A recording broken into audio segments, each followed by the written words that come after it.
it's Sandra. Welcome to another episode of Asexualized, My Asexual Life. This is the place to be for education about asexuality, all things asexual, and I share my own asexual life journey in order to help you in yours. If you haven't already subscribed, please hit the great big subscribe button right here, right now. Please hit that bell icon to get notified of every time I go live right now or post a new video. And don't forget to give this video a thumbs up if you're enjoying the content as we go along.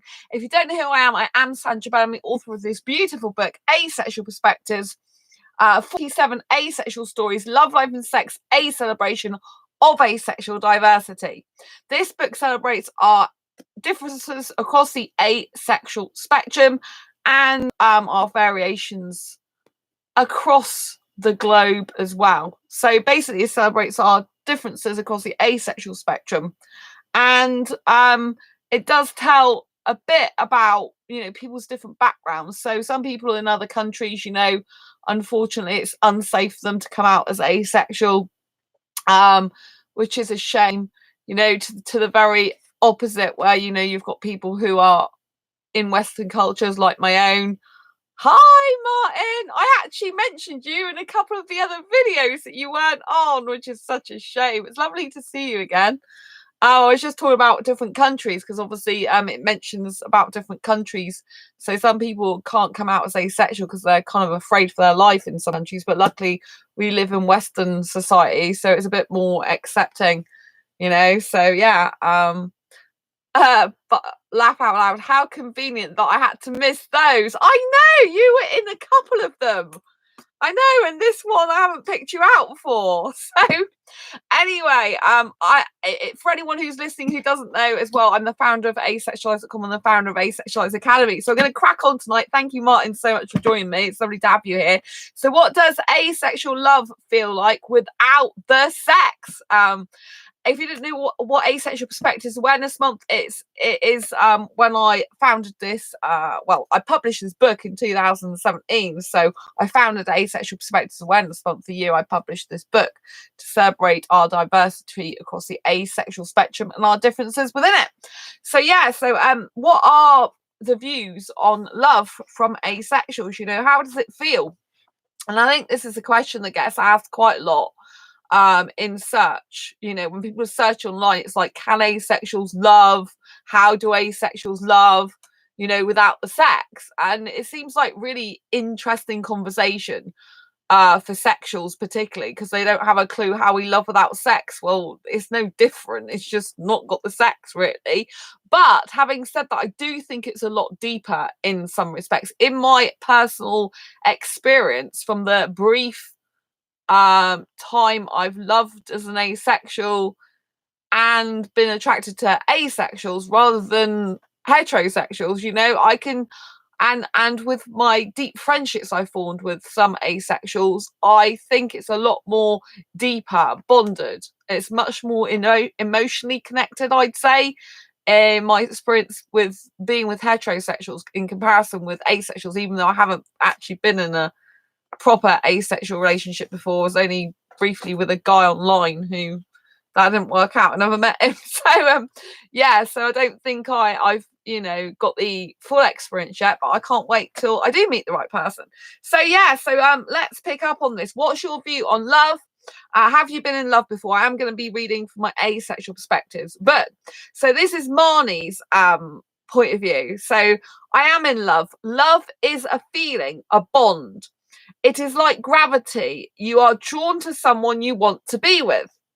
Not just a sexual longing, but a longing in your soul. Someone who makes you feel valued, respected, and cared for. And I think that's such good advice. And it is so true as well. You know, that is what love is all about. That's what true, deep, soulmate connected love's like. So you can get the kind of artificial love that's all about the, you know, like the well, in the case of sexuals, it's sexual attraction. But in the case of asexuals, we can still have this chemistry. Like asexual can have asexual, you know, chemistry for each other, as in you can feel drawn to that person more, and you can feel like a lot of, like, for example, because I'm a heteromantic, hyper-romantic, I can feel huge romantic chemical attraction for someone. It's not sexual, but it's hugely, you know, overpowering sometimes. And you've got to be careful, just like you've got, you know, if you're a heterosexual who tends to get into a relationship quickly because of all the sexual attraction, you've got to be careful as an asexual, if you're a romantic asexual, not to get so caught up in the romance of things when really you're not right to be with that person in a relationship, if that makes sense. Obviously, as a hyper romantic, I can tend to let the feelings of romance take over me too much sometimes, rather than being sensible about it. My sensible head's not always on, so it's important to be sensible and, you know, form a really deep friendship with someone first. That is so important. So this is Anne's story. So I asked Anne, what's your view on love? Have you been in love before? For myself, I spent a great deal of time wondering if I was bisexual, although I hadn't felt any physical drive to have sex with anyone, male or female. In my last relationship, I believed that I had a future with that man. So while there was an element of curiosity at first with performing sexual acts, I eventually got tired, then bored, and eventually began to dread going over to his house for overnight stays altogether. When I eventually came to date the man I am with now, it was so completely different than with anyone I had been with before. I could talk with him for hours about anything, and in a blink of an eye, our time together would be up. I never understood when my ex-boyfriend had told me how much he missed me, because it had only been a few days since we last saw each other. With my current boyfriend, I understand that now. I think it's because we unconditionally accept one another. It was perplexing to me when I actually began to sexually desire him as well. This person's demisexual, and that actually in my new Asexual Sex Stories book as well. So you can catch up with what's happening with them in my next book. So I've already interviewed them for it. Obviously the book's not out yet, but it's really good. As for me, I can't really picture being outside of a long-term committed monogamous relationship, especially now that I know just having sex does nothing for me. If other people choose other things for themselves and can handle it and are happy with that, I don't have any issue with their choices. It's just something I wouldn't want for myself. And that's you know, that I'm not demisexual, but in the terms of like monogamous commitment, that's me to a T. I couldn't be in a relationship where, you know, someone was polyamorous, because I don't believe in that. Personally, I don't believe in that. It's up to other people what they do if they're comfortable with that, but I don't believe in that. You know, I think it's hard work in relationships, you know, and I think it takes a lot of trust, but I don't want to be in a relationship with more than one person. I just don't, you know. I think, you know, when you split your time and attention between different people and you've got your friends as well, I just don't think you can give your full time and attention to that person. I don't like that idea of sharing my person in a relationship with someone, you know.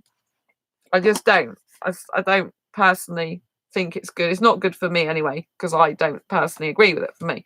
So I asked Claire Evelyn what her view on love was, and have they been in love before? I believe love is chemical, and although that sounds scientific, I still believe it's magical. I have sort of been in love with a friend, but it didn't end well. So yeah, I think being in love with a friend can be quite tricky, because if you fall like with asexuals, right, you need friendship as a foundation of love. You have to have that, right? But also outside of asexuality, with any sexual orientation, if they haven't got a strong basis and foundation of friendship in the first place, that relationship is not going to be a healthy, long-lasting, sustainable, fulfilling one. They might have a relationship for years, but it's going to be up and down the whole time. There's going to be a lot of distrust there. There's going to be a lot of incompatibilities come up. There's going to be a rocky ride. That all good, healthy relationships should be based on deep friendship. So you should really want to be with the person and hang out with them regularly and want to share your life with them and love talking to them and love them being your life on a daily basis. That's what it should be like. It shouldn't be forced. It shouldn't be you feel you're obliged to do that. It should be something that comes very, very naturally to you. And, you know, if you're looking for a deep soulmate connection, which you really want to be striving for, you don't want to be doing the superficial boyfriend girlfriend just that. Do you know what I mean? You want to be going for this deep soulmate connection where you're really understanding each other on such a deep emotional bonded level, but that requires vulnerability. It requires you to be very open, completely honest, have no secrets from each other, you know, share your day, share your life, share your world, share your goals, ambitions and dreams, share your projects with the person, introduce that person to all your friends so that they are included in your close friendships, you know, so you build that trust. And you know, you should be an open, honest book. You shouldn't be hiding your messages, hiding phone calls, keeping things secret. It should all be open and honest and caring. Do you know what I mean? I'm not saying you have to go around showing everyone your partner every single message you have, but do you know what I mean? You shouldn't be closed off to that. You know what I mean? And it's really weird because the guy that was asexual, that was online with a while, you know, it didn't end well with him, and he got really secretive because I asked to see a text. Like, well, I didn't even ask to see it. I'm like, well, if I asked to see your text messages, what would you think? And he just flipped out on me, and it's really weird. And then I met this guy a few weeks later, and my friend was doing karaoke. It was like semi-final. No, was it semi-final? I think it was. And this guy I met happened to be asexual. It was really weird. Sharing projects is great because it means people can help criticize the project along with speed it up and make it more fun too. Yeah, that's a good point, Martin. It's really good. It's a very romantic thing to do if you're romantic as well. Like, I think if you're not romantic, you'll see it as a practical thing that's nice to share, like a really good friendship thing. But it can also be very romantic because that person is including you in their life. Do you know what I mean? Well, I find it romantic anyway. Because you know, if I'm, it's like I do business stuff. It's like I like to share my, you know, even if the person's not doing the same business as me, it's nice for me to just be able to say to them, look, this is what I'm doing with my day to day. Like, I've got a best asexual. Oh yeah, I see it as practical primarily. Making friends is great. Yeah. So with my best asexual guy friend, right, we talk a lot, and he'll say what he's doing on his projects and I'll say what I'm doing mine, and we're really encouraging each other.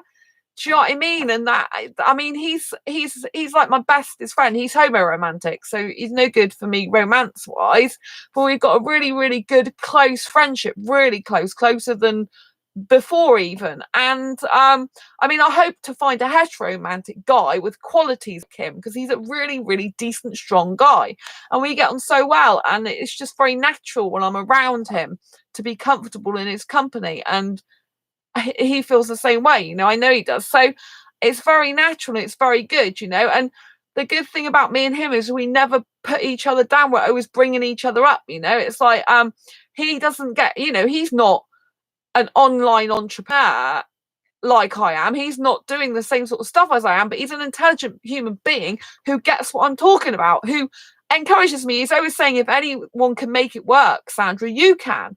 And just to hear those words is just beautiful. It's really encouraging, really nice. And it's just so good when, you know, like I'm saying, oh, I'm glad you had a great time with your family. That's really good. You're getting on so well.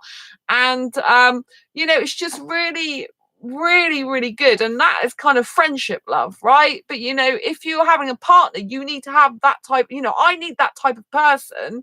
Obviously we're not suitable for each other because he's into guys, not into females, but I need that type of guy for a relationship. You know, those character traits, you know, the fact he's strong, he knows what he wants, he's very stable, very self-assured, he's progressed in his life, he's changed his life around significantly in the last year, he's always improving himself, always making things better, he's wanting to spend more time with me as a friend, we get on really well as friends, you know, really trusting each other more and more. And obviously those qualities I want in a romantic partner, because you know, the qualities you get in your bestest ever friendships should be qualities you look for in your ideal relationship if you want to be in a relationship with someone, you know. And you know, that should, you know, if you want to be in a situation or in a relationship where you love someone that's more than just a friendship, you know, you need to be looking at these things. But friendship is a foundation, you know, and you can obviously love your friends. With me, it's very difficult because I am a hyper romantic, so I do have attraction for most of my friends that isn't platonic, you know, and that does cause me a lot of issues. You know, I can find one of my asexual friends aesthetically very good looking and attractive. I'm attracted to their looks.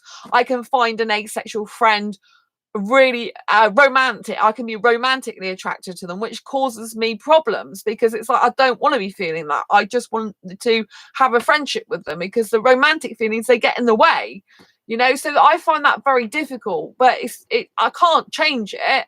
It is the way it is. If I try and stop it, it gets worse. If I try and not talk about it, it intensifies. So it's actually better for me to be honest, open, talk about it. And obviously, when I get a boyfriend, a partner, the love of my life, the soulmate in the future, then any feelings I have for my friends will die down and probably go away. Most of the time will certainly die down. Do you know what I mean? So it won't be that big a deal. I won't have such emotions in that way because I'll be more focusing those type of things on one specific person, the love of my life. But I still have them as my friends, just that the romance and the asexual attraction won't be so overwhelming or overpowering for me. You know, I'll be able to cope with it much better because it'll be a lot lower. You know what I mean? That if you get what I mean. Anyway, Juanita, I want to read Juanita's story out because it's really good. What's Juanita's view on love, and have you been in love before? I am very much a romantic. Sounds like me. I like the idea of people meeting and going for walks to get to know each other and holding hands to create intimacy. I have said before that I feel I was born in the wrong era. I feel overwhelmed being in this era where people see someone they like in a bar, get drunk and fuck. Excuse the language, but that's what it's put in the book. I am very much a slow burn type of girl, which is why I think I identify with the demisexual label. So this is another demisexual person. Yes, I have definitely been in love before. I have had a few long-term relationships, and in the space in between, I always developed feelings for people in an unrequited way. I think for a long time, because I never really wanted to do the sex thing, I've had feelings for someone and wouldn't tell them, or have a pash and then flatline in the bedroom. And it would always really freak me out because I was so in love with them, but could never get the sex part, never get to the sex part. Well, not like the rest of the planet. And I think, you know, that's what's really tough about being asexual is if you're, you know, like if you're a passionate, really romantic, passionate asexual, and then, you know, you can't do the full like Monty, if you like, and go all the way with having sex, or if you do have it, it's not the same feeling as a sexual person would get. I mean, with me, it's really weird because with me, I can feel like when I had sex in the past, I can fully feel everything. I'm not disassociated because a lot of asexuals I come across, they say that when they had sex in the past, if they're an asexual, they did have sex, they're disassociated from it. It's like it's not really them doing it. They're going through the motions, they're thinking of other things. Whereas when I was doing that, I was really quite fully focused on the moment. I had to be, you know, I was, you know, got to protect my own body, make sure the guy's protecting, you know, make sure the guy's protecting my body. I got to think where to put my hands and my legs. I got to, you know, focus on him focus on me. And, you know, that takes a lot of concentration and energy, really. So you know, when a lot of asexuals say if they've had sex, they were disassociated from it, that for me is a very different concept to what I was like when I was having sex. I wasn't disassociated. I was fully there in the moment, fully feeling everything, experiencing everything. Do you know what I mean? There was no difference between me and the heterosexual person in that sense of experiencing it. But I was experiencing it in the sense of like, I don't need that. Whereas they were experiencing the sense I really want that, need it, have to have it. Do you know what I mean? So it's kind of like it's the same experience that I had as them in the sense I could feel it, and I was fully in the moment, but it's different as in the sense of the need, the urge, the want. Do you know what I mean? So that's where it kind of like, for me, it splits off. And sexuals, a lot of the time, you know, the love and the sex, they just go hand in hand. But for asexuals, it's not like that. Like, I've never, ever, ever associated love with sex. I've never done that. I've never thought you have to have sex because you love someone, or you love someone so you should have sex. I've never thought that. I remember as a teenager really liking guys at school, but it was all romance, always. It was never I want to have sex with them. Never even crossed my mind. I was like sweet, innocent girl in that way. I never even thought about that type of thing, you know. And if you know the incident when I was 15, when the guy, you know, I was 15, my boyfriend at the time was 18, he tried to take advantage of me, you know. He showed me this, he opened this drawer and showed me a condom. I'm like, oh, that's nice. I didn't think he was going to try and have sex with me. I didn't think it was anything to do with me. I just thought it was an object he was showing me. That's how my brain was disassociated from sex before, you know. Obviously when I'm doing it, I'm in the moment. For me, I'm not disassociated. But when people are mentioning stuff like that, exes mentioning stuff, I had no association of that with me. It was like I was oblivious. I never ever thought that he would try something like that, which is why obviously I was in shock, and the whole, you know, it was horrible thing. But I just put it down to a horrible incident in my life, and in a way I'm quite glad I thought that way, really, because if I started panicking and thought even more, well, I did, you know, I did when I went round there after that, because we didn't split after that. I used to kind of like want to talk to his mum in the kitchen all the time rather than spend alone time with him, because obviously I didn't want him doing that again to me. And so, yeah, so I wasn't disassociated when I was having sex, but I'm disassociated with the concept of wanting it, needing it, getting the urge for it, and thinking about it. Do you know what I mean? I've never, I look back at my school years now, and I think the guys I always fancied, and it was always based on their face, their hair color, like aesthetics. It was always based on like them being a bit different. Usually it was guys that were the class clowns, which are not the best to go for because they're very naughty guys. But I used to be attracted to guys that were different, that were naughty, that had some charisma about them, that stood out, that were different. But they weren't different in a good way, unfortunately. And when I did have sex in the past, you know, I never associated with love, but obviously because I loved the person, my boyfriend at the time, I did that because I thought that's what society expected me to do, and I just thought that was normal. You know, I didn't know any different, any better, any other way. I just thought I had to do it. So although I've never associated sex with love, I have never had sex without loving someone first, and I never ever would. I always knew that about myself. I would never ever have sex outside of being in a relationship with someone, and I would never have sex without loving the person first. Do you know what I mean? And so, having said that, the first person who I lost my virginity to did highly pressurize me into it, which was not good. And I thought he was the first person I thought I loved, but I know now that I didn't. I did love him to a certain extent, but I didn't fully love him. It wasn't the full depth that I could love someone. You know what I mean? So, and it's quite sad because, you know, several months later, it was 6 months I was with him, he then dumped me anyway, after pressurizing me to have sex. You know, I don't recommend being pressurized to have sex and doing stuff just to keep someone. It doesn't work. But back then I was very naive and I didn't have self-love like I did today. And I just thought I want to keep this guy because I thought I loved him. And here's my first actual true love, because the guy tried to take advantage of me when I was 15 and he was 18. Obviously 15's underage. In the UK, I would have been underage if he'd have gone through with that. Luckily I stopped him, you know. I didn't actually love him. I remember when I was with him, I didn't actually love him. I fancied him. He was my boyfriend. I fancied him, but I didn't love him. And so even at 15 years of age, I knew clearly the difference between love and fancy. So that was like quite good to know at that age. But obviously, you know, I wouldn't have wanted sex with him because I didn't love him anyway. You know what I mean? But I did fancy him, and I was very young back then, you know, naive. And he used to tell me he went out to nightclubs and women were there, and I didn't think anything of it. But now I look back on it, I thought, you know, well, were you unfaithful, and did you get off with women there or have sex with them? You know what I mean? But you know, I've just got to let that go. It's the past. Do you know what I mean? The past is all gone, so that's what you've just got to think. And so you know, I just think, you know, love without sex does definitely exist. If I love someone, I don't need sex. And, you know, they're completely separate to me.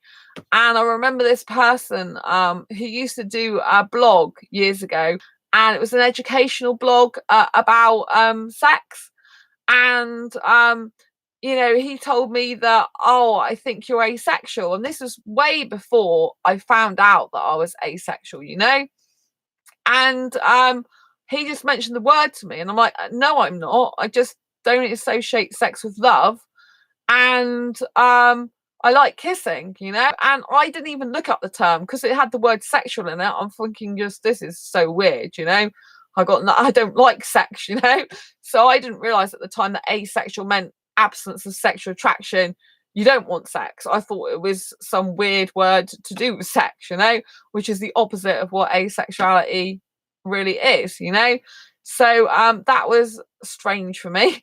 But you know, so I never looked up asexuality then. I didn't even think of it. I just, the word made me cringe because I didn't know anything about it. But had I looked at it, then, you know, I would have known that I was asexual back then. So he was right all along. But yeah, so I can love without sex, live without sex, be happy without sex. And I haven't had sex now since 2011, which I'm so happy about. And it's just wonderful. And so I definitely can love without sex. I really want an asexual guy now. I don't want to be with a sexual person anymore, you know. Heterosexuals, they just need sex, you know. At the end of the day, in my personal experience, I attract the highly sexual guys. And the ones I've been with, yes, they could do without it for a time, but I don't think they'll be faithful. Do you know what I mean? Not the ones that I attract anyway. So not if I was with them long term. So I really want an asexual guy because I want someone who can love without sex just like I can. And I do believe that asexual love is the very, very purest form of love you can get, because there is no need for sex. You know, there's no urge or want. And sometimes when I did do that in the past, it made me upset and cry. And I didn't really understand why. It just left me feeling raw. And so now I understand, because I'm asexual, that that was why, you know, because it wasn't something I actually wanted and in the first place, even though it was consensual. It wasn't something I wanted to go out of my way to get or purposely would do usually. So you know, that's kind of weird when I used to get upset. Sometimes I was fine about it, it was okay, wasn't a problem for me, and then other times I get upset. So it was a bit weird, you know. And I didn't always understand why I was upset, because I just felt a bit raw after it. But now I know why, you know, because I'm asexual. I don't associate sex with love, and I don't need sex in a relationship whatsoever. But asexual love, I think, is beautiful. If you've got two asexuals that love each other, it's the most purest form, I think, of love in the world, because you don't need the physical stuff in that sense, you know. You can just love the personality. You know, I can be attracted to a guy just a little bit, right? Not that aesthetically attracted to him. But if I get to know his personality and I really connect with his heart and his soul and his being, and I really love his personality, then I can become super aesthetically attracted to him.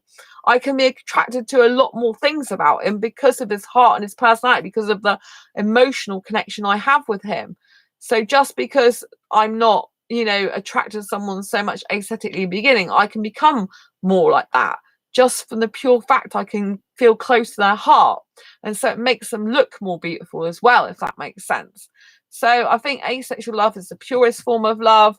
I think it's amazing. I experienced a glimpse of it when I was with that guy that I only was with online, you know, and I can just feel what it would be like, you know. And so I hope one day that you know, I find the right asexual guy for me.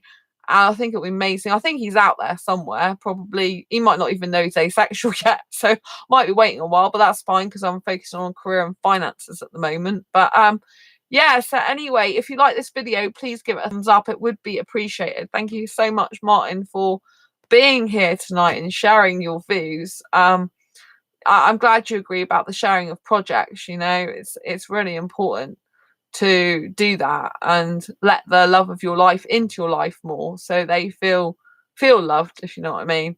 So it's been really, really nice to have you here. Obviously, if anyone's got any comments, queries, questions, please put them in the description below, in the comments below, I should say, the description. If you like this video, thank you for the thumbs up. Please give it a thumbs up. If you feel that this video would benefit from someone else, then please share it with a friend. And don't forget to subscribe if you haven't already, and hit the bell icon to get notified of every time I go live, like now, post a new video.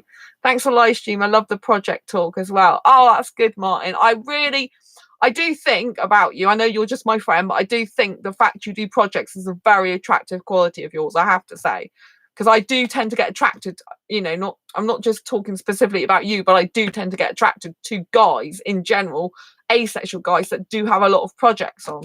Because I find the creative attraction, I have creative attraction. I find that very creatively attractive, if you know what I mean. There's a guy who's a moderator on here, and he does a lot of projects. He does a lot of web, like coding, and he creates games and 3D games. And so that is an attractive quality, even though obviously he's aromantic. He's not into a relationship. But oh yeah, I understand what you're trying to say about the project thing. Yeah, it's very attractive. Like, that would be, like if I was in a relationship with a guy, I would like him to be doing some projects, as long as he, like he included me in them, and he encouraged me in my own projects. And, he was like, oh, well, if he's working on projects with other people, if he told me he's working on projects with other people and what they're doing and that, because obviously, in a romantic relationship, if I had a guy who was doing projects with other women, I'd want to know about it because I'm romantic, and there's kind of be a jealousy thing and a trust thing and a security thing. Do you know what I mean? So it'd be like, I'm doing this project with this woman now, this is what we're doing, blah blah blah, and saying, that type of thing. So I think, but if it's a solo project, then it's solo, in it. But yeah, I think it's really important, because I do have creative attraction and intelligence attraction as well. So I really get attracted to guys who do study. I think that's one of the reasons I get attracted to much younger guys as well, is because a lot of them are studying at university and things, and I find that really intelligently attractive as well about them. So any intelligence attraction or creative attraction. And I just really like it when guys are doing projects, because I think it's so attractive. It's like they're energetic, they're energetic. They're doing something in their life. They're empowering themselves and other people. They're developing and they're growing. And I just feel it like it's energetic, and I get attracted and drawn to people that are energetic, because I'm energetic, and I just think it's really, it's just, I don't know, like, people get attracted by sexual attraction, sexual energy. I get attracted by creative energy. It's kind of like a creative energy is sort of the equivalent of sexual attraction, but in an asexual way, if you know what I mean. You know what I mean? Like asexual. So you can have sexual attraction, which I don't experience, and sexual energy, but I can feel from other guys. And that kind of energy can be got from creative pursuits. But it's an asexual energy, if you know what I mean. It's creative and it's amazing. Anyway, thanks so much, Martin, for tuning in. Really appreciate you being here. Lovely to see you. And until next time, embrace your quirky and each other's, and I'll see you on the next video live stream. Thank you so much for tuning in. Thank you for being in my book. You are awesome. Bye. Take care. Have a good night. Bye.